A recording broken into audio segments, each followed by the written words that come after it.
খামার করাটা অনেক পুরুষেরই অনেক ছেলেদেরই স্বপ্ন থাকে, কিন্তু স্বপ্নটা বাস্তবায়ন কজনে করতে পারে।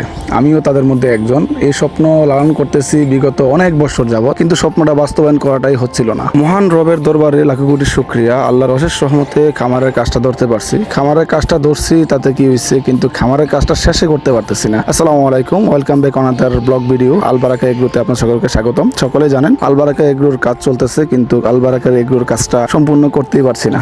বিভিন্ন বাধা বিপত্তি একটার পর একটা লেগেই আছে, একটার পর একটা চলমানে আছে।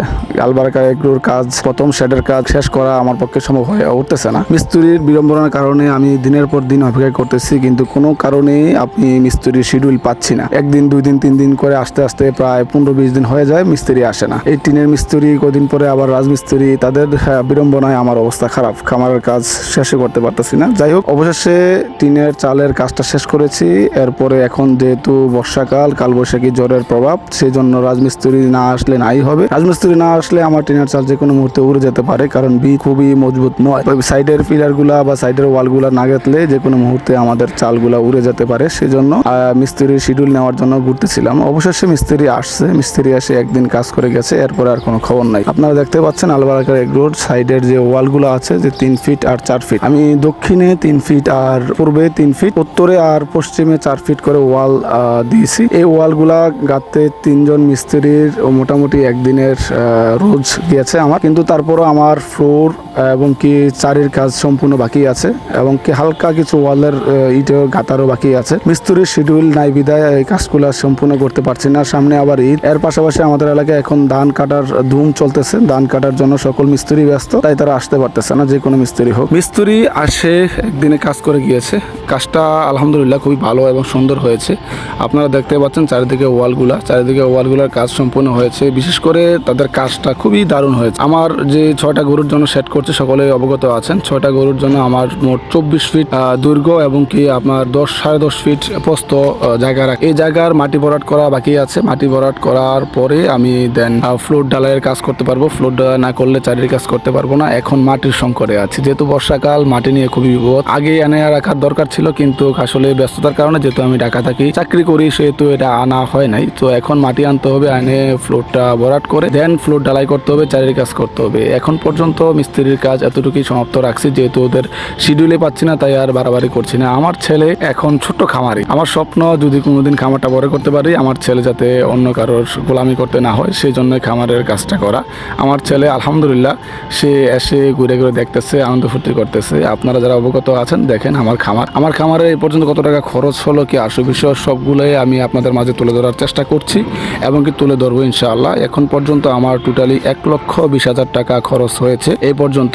ইট এবং কি পিলার, টিন, যাবতীয় খরচ সামথিং। আর 2 থেকে 3 দিন রোজ লাগবে, মিস্ত্রির রোজ, এবং কি আর একদিন মনে হয় টিন মিস্ত্রি মানে কাঠ মিস্ত্রি একদিন আসলে আমার কাজটা সম্পূর্ণ হয়ে যাবে ইনশাআল্লাহ। বাকিটা আল্লাহ মালিক। এরপরে আস্তে ধীরে করে খামারের কাজ চালু করবো। খামারের চারিদিকে খুবই সুন্দর পরিবেশ, খোলামেলা জায়গা। আর খোলামেলা জায়গার মধ্যে চারিদিক থেকে বাতাস প্রবাহিত হওয়ার ব্যবস্থা আছে, এবং কি সুন্দর করে আমার চারিদিকে পরিবেশটা অসাধারণ। দেখেন আপনি চারিদিকে পরিবেশ, এবং কি আমার আরো প্রায় 2000 মতো ইট রয়েছে। 1000 বা 1200 মতো ইট লাগছে। আরো 2000 ইট আছে। 2000 ইট দিয়ে আমি আমার খামারের ফ্লোর ঢালাই এবং কি চারিদিকে সম্পূর্ণ করার চেষ্টা করবো। মনে হয় না আর ইট লাগবে। তারপর যদি লাগে পরবর্তীতে ব্যবস্থা করার ব্যবস্থা আছে আমার ইনশাআল্লাহ। আশা করি লাগবে না। তো আমার খামারের স্বপ্নটা আশা করি আপনারা সকলে দোয়া করবেন, স্বপ্নটা যাতে বাস্তবায়ন করতে পারে। আমার খামারটা মূলত হবে ডেইরি খামার, মানে গাভীর জন্য সেটটা করতেছি। গাভীর জন্য সেটটা করতে হলে একটা আলাদা প্রস্তুতি নিতে হয় বা আলাদাভাবে ঘরটা করতে হয়, তা না হলে গাভী এবং কি যেহেতু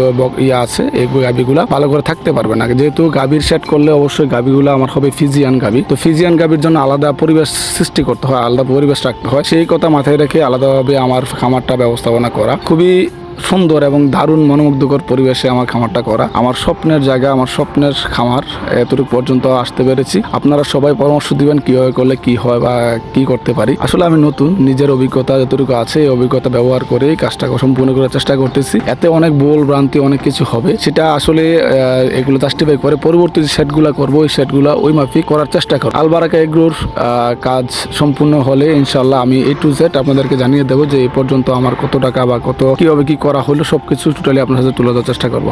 আপনারা সবাই অবগত আছেন, আমার আইডল হলো বিসমিল্লাহ এগ্রোর সাইফ হাসান। বিসমিল্লাহ এগ্রো যেভাবে নিজেকে প্রতিষ্ঠিত করেছে বা খামারের মাধ্যমে সে নিজের একটা অবস্থান তৈরি করেছে, আমারও ইনশাআল্লাহ চাকরি ছেড়ে আমি এই কাজটা করার স্বপ্ন আমার মনে লালন করতেছি বহুদিন ধরে। সাইফ হাসান যদি পারে, আমি পারবো না কেন? আমি অবশ্যই পারবো। সাইফ হাসানের মতো হয়ে নিজেকে গড়ে তোলার আপ্রাণ চেষ্টা করতেছি ইনশাআল্লাহ। আল্লাহ যদি রহমত করে এবং কি আপনারা যদি পাশে থাকেন, ইনশাআল্লাহ একদিন ভালো কিছু করে দেখাবো। এর মধ্যে অনেক বাধা বিপত্তি আসতেছে, এগুলো আমার কাছে কিছু না ইনশাআল্লাহ তাআলা। সবাই ভালো থাকবেন, সুস্থ থাকবেন। ইউটিউব থেকে সাবস্ক্রাইব করেন, ফেসবুকে ফলো করবেন।